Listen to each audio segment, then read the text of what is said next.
Tala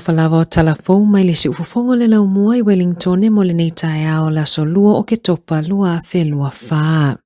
Ua tali atu le palemia Christopher Luxon I fesili ma whaamatalanga o lo o wheawea I etu stala malunga o penga whasota inga e winga I le isio na whale leo toi whaatau watu I Wellington na ia sau noa I lungo se ala televise le tae ao ananafi e le mawhaio na alo I le atau le la au mana ia whaamanino o ia e maumea e le mawhaio na alo mai I lea vaenga I whaamaumaunga o mea tōtino I lunga le initaneti o lo o whaali ai o le apartment e totonu o le Kate Shepherd Complex whaafesanga ai male mauta fono na whaatawina atu I le aso valu o se tema peitai o lo o whaatali pia se whaai unga e tusai mali poti ale leiti o New Zealand e lua whaleta e le mapotu moe e lua na whaatawina muli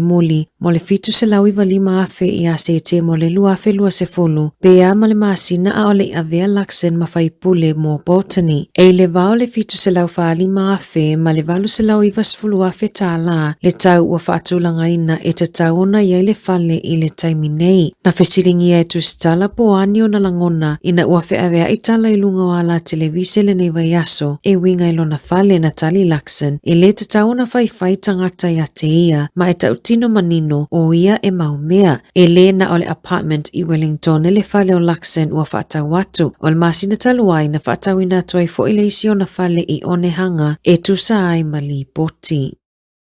E whaaluaina le numero Maori e maliliu ona o le ovo le inuino whala au pe ona whaalia I li poti a le Drug Foundation I lunga o le One News. Na whaalia Dr. Michaela Pitti mai le University o Otago o ni whaamaumaunga e tupu ai le popolea I la tau ai mai se mō tangata Maori. Whaalia Michaela na te langolanga o ina whautuanga a le Drug Foundation ina ia whausia se whainga fau e mata I tuina ai le so ona inuino whala au ona e onga a fianga I mawhai ona mawai I le lumanai mai ono mali liwa I lava. E to ai titi le numero Maori e ono sa ili fesosoani mo whaamatalanga ma o onga I le whaonganga sao o whala au. E iai na telefoni mawhai ona whaafso tai pe afia mawanisi whaamatalanga e winga I whala au. E iai le alcohol ma le drug helpline I le ovalu se lau fitu walu fitu iwa fitu. Pe la fofo ise fe autustusia I le numero walu ono walu tasi pe tala no foi I lau fo mai whaale a inga.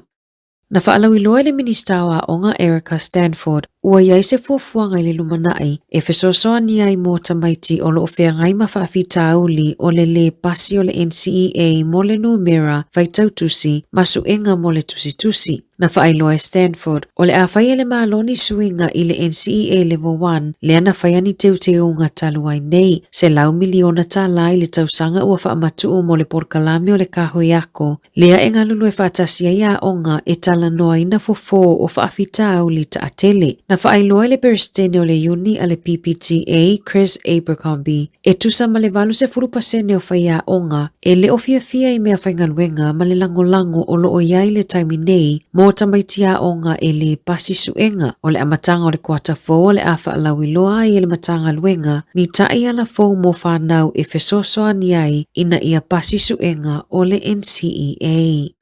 Ua una ia le soifua malolo ina New Zealand le malo ina ia sila totoa ia toi fausia nisi fale mai tu maoti e tele fale mai le atunu ua fuafua e toi fausia pe toi fale leia o malili enga mo le toi fausia ma le toi lisi no fale mai lea e umia e kamu pani tu maoti o le afesoso ni tele awale faasau ina mai o tupe e o mai a mati e tolus fulfapolo ke tina faatautaya lua se fulu lua na faawasenga ina o lo o iainia afianga ma le se furufitu o lo oini tū langa onga. Whaailoa le so upu lango mo le soifua maloloina a le vainga wha upu whaia le Labour Tracy McLellan e te taona ave le wha mua le malo I ngā luenga whausia mo le soifua maloloina.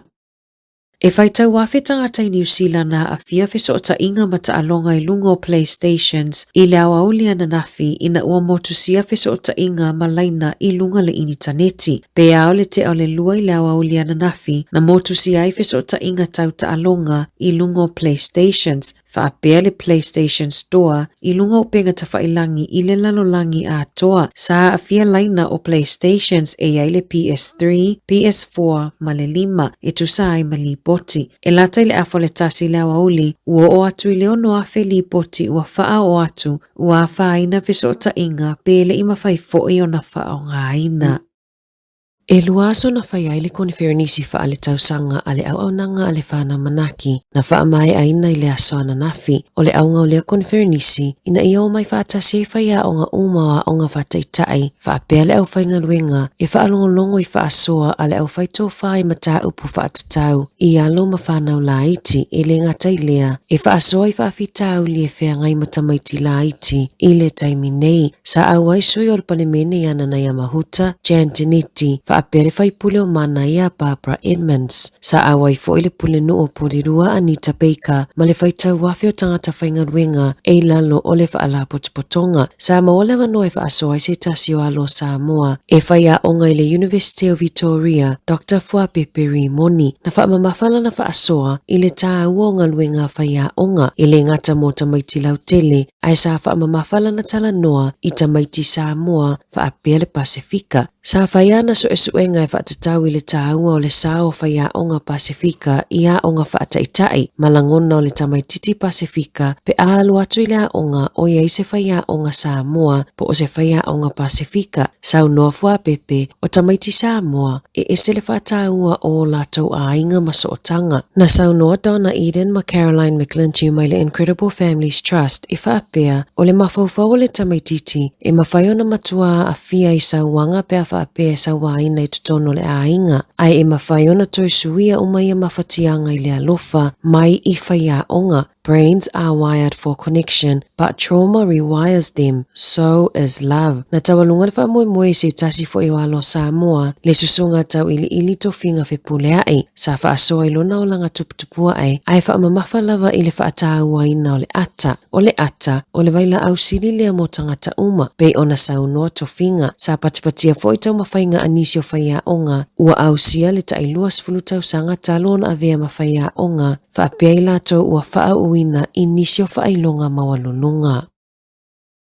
E lima te se male o le maalosi o le mafu e na lulu i le 25 kilomita o mātui sa sae o Sedan i le awhiawhia na nafi. E sinia male se fulutasi awhi tangata na lipotia sa langona ina le lulu o le mafui e sa tele ina langona e tangata i le tumtum o le motu i saute mana o atu i le tu malo o Tararua. O le taimi mulimuli na whaina i le tu malo i se mafui e o le mafui e i Kaikoura le ana whaaleanga i naifale i Sedan ma Ward. Moli mau Leslie Salinger mai Wellingtone o lo i tutonu alana taawale lana earthquake kit po o mea e mo o mia pe a lulu se mafui e tele e au fia na sleeping bag o le first aid kit o fo mawhanawhana ma se e vae.